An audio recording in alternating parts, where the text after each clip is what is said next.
नमस्कार साथियों, आइए इस प्रश्न को हल करते हैं।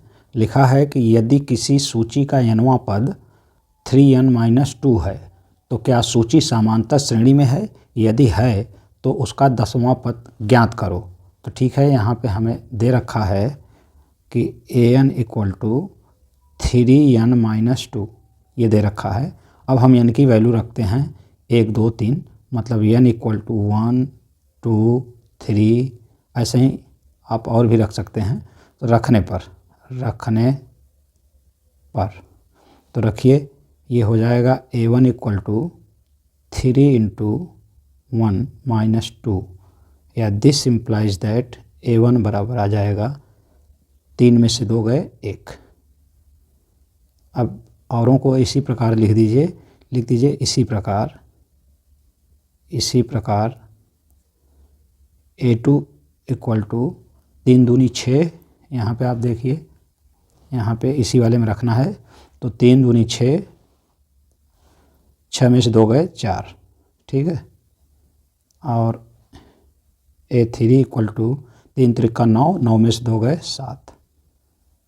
ऐसे और भी आप रख सकते हैं, बस इतने से काम बन जाएगा। तो लिखिए, अर्थात श्रेणी होगी, अर्थात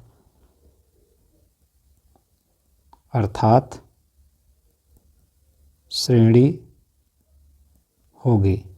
श्रेणी लिखते हैं, श्रेणी क्या होगी हमारे पास 1, 4, 7, इसी प्रकार से आगे तक, ठीक। अब हम क्या करते हैं, यहाँ पे D1 और D2 निकालते हैं, मतलब 2 बार हम सार्वधातर निकालेंगे। तो लिखेंगे अब D1 = 4 - 1, या दिस इम्प्लाइज दैट D1 = 3। पुनः फिर से आप निकालिए, लिखेंगे और D2 = 7 - यहाँ पे है श्रेणी 4, तो ये हो जाएगा D2 = 3। तो आप देखिए कि D1 और D2 इक्वल आए हैं। तो बस आपको लिख देना होता है कि लिखेंगे, चूँकि D1 इक्वल है D2 के और ये इक्वल है 3 के, अतः दी गई श्रेणी समांतर श्रेणी है। या ये कहिए कि दी गई सूची, लिखेंगे अर्थात दी गई सूची समांतर श्रेणी में है,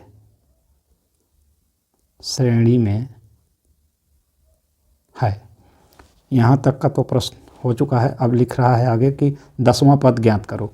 तो 10वां पद के लिए लिखेंगे श्रेणी का 10वां पद,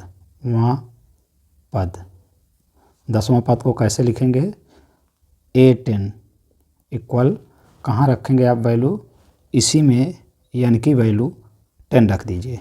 तो ये हो जाएगा a10 3 × 10 - 2, या दिस इम्प्लाइज दैट a10 = 10 × 30, और 30 में से 2 गए 28। अर्थात उस श्रेणी का 10वां पद जो है 28 है, और यही है आंसर। आशा करते हैं आप समझ पाए होंगे। मिलते हैं अगले वीडियो में, तब तक लीजिए नमस्कार।